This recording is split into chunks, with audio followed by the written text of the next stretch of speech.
Will anybody ever love me? When is Jesus coming back? Why doesn't the earth fall down? Why is my father naked?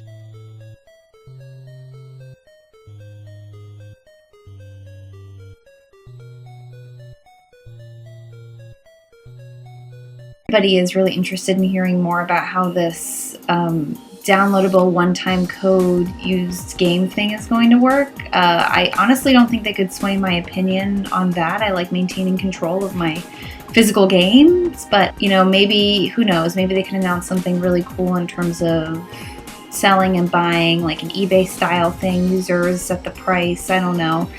Maybe that could be a lot better than just using their own economy and setting their prices. I'm not really sure. So hearing more details on that would maybe ease my mind, hopefully. I also think it would be cool to hear about more Xbox exclusives. The games I heard weren't, they didn't really float my boat entirely. I think something really cool would get me more invested in the Xbox One. Like, I don't know, I'm making this up, but like a Mass Effect continuation, maybe. Crossing my fingers.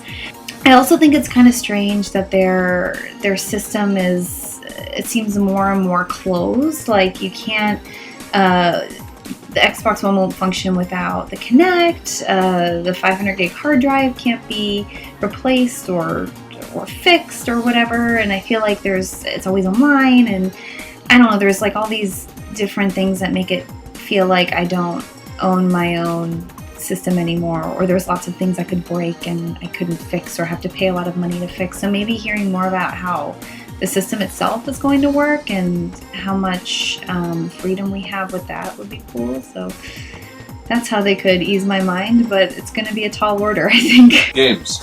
No almost always online. Backwards compatibility with Xbox Live Arcade games, no Big Brother Kinect creeping on me while I'm doing yoga, a less stupid name, like seriously, Xbox One, that's hard to say and not easy in shorthand, like, hey, you want to go play some One? A delivery app for good pizza, not like shitty Pizza Hut pizza, and it should turn into a mech. First off, I think they need to stop being so vague with, how things are exactly going to work. What is this always online? What, how is it going to check for your internet connection every 24 hours? Where are used games? All that kind of thing. They really need to do a better job at explaining exactly how the system is going to work. Beyond that, I don't really think a lot of people are going to like what's going on. But as gamers, I really think that what is going to sway a lot of people is the games.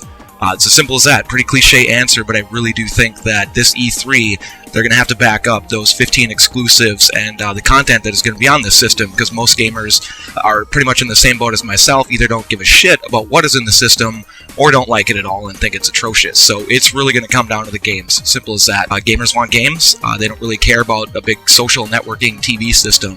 They want to see what they're going to be playing on it, and that's really about it. The public perception of the Xbox One is really low right now, but there are two things that can be done to help change that. The first is super obvious, and it's simply games. Before the May 21 reveal event, Microsoft made it plenty clear that it didn't have any intentions of focusing on games, but rather they were going to focus on the hardware and the functionality of the console. They said that they would save E3 for the games, and they really need to make good on their promise and stick the landing. Specifically, what they need to do at E3 is they need to show off some new IPs. They need to present their existing franchises like Halo and Gears of War in a light that will make it appear new and refreshing and make us want to play them again. And then maybe, most importantly, they need to not lean on Kinect too much, because they've done that in the past and it's really only burned us. Nobody's ever really been impressed. The other thing that I think will help Microsoft's cause is time. With this, I think that time is going to heal wounds, and there's a whole lot of misinformation and half-truths out there that's kind of poisoning the well, so to speak.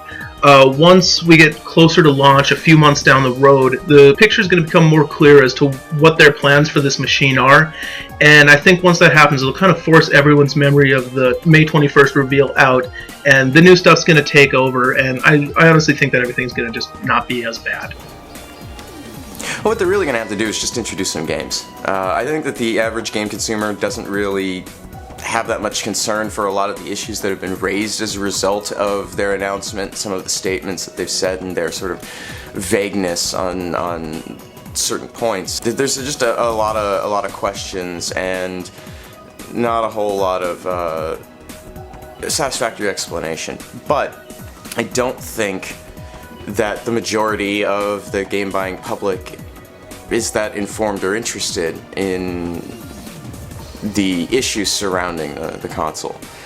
So I think once they have a big splash and they show some games and they get people excited about the reasons why game buyers are going to buy it, this opinion's going to turn around a lot, and I don't know if they're going to be super successful. I think that the PlayStation 4 is a much more competitive console just based on what we've seen right now. But there's still hope. They can still turn that around. They can still win hearts and minds. I guess that one way Microsoft can sway opinion on the Xbox One is by showing a shit ton of exclusives, new IPs, new games at E3. That will certainly make people more interested in the console, but I'm not sure if that's enough for me. Everything about it seems like it's been designed by dicks, and primarily for Americans. I mean, we don't do fantasy football in Europe, at least not that I'm aware of. Maybe we have fantasy cricket in the UK. I've never heard of such a thing, but stranger things have happened. But my main concern is the way that Kinect 2 or whatever they're calling it is gonna be fixed to the console. Like, you have to buy Kinect, or when you buy the console you're buying Kinect as well. I spent years avoiding that piece of guff because I have no interest in moving my limbs and gesticulating like a fucking maniac just to do something that I can easily do by pressing a button. Controllers are more efficient, so I don't really feel like spending money on something that I will never use, and then buying a bunch of games and finding out they want me to use it as well. I mean, it's one of the reasons that I lost interest in my Wii. There was some really good games for the Wii, but the moment they tried to integrate motion control, I just lost interest. It was just boring. I just want a normal controller. Maybe I'm the boring one. And maybe the Xbox One is for exciting and dynamic people. And in that case, I'll probably just stick with my PC.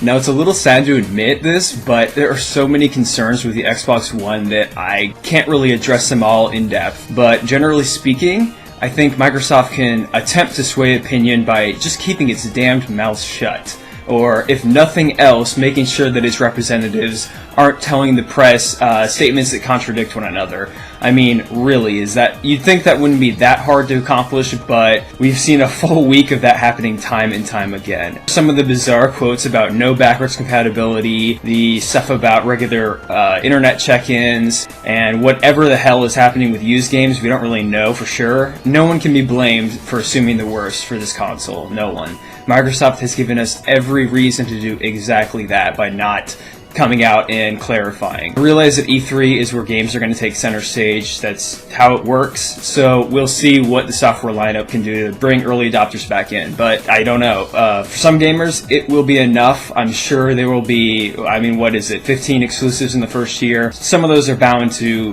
work. But I do have to say, I don't see Microsoft changing any of its plans, any of the major plans for the Xbox One based solely on negative feedback from the Xbox event and then the ensuing weird quotes they've had. They're basically committed at this point. What will change is the way in which they're telling us about this stuff and the messaging, and all I can say is that they have their work cut out for them.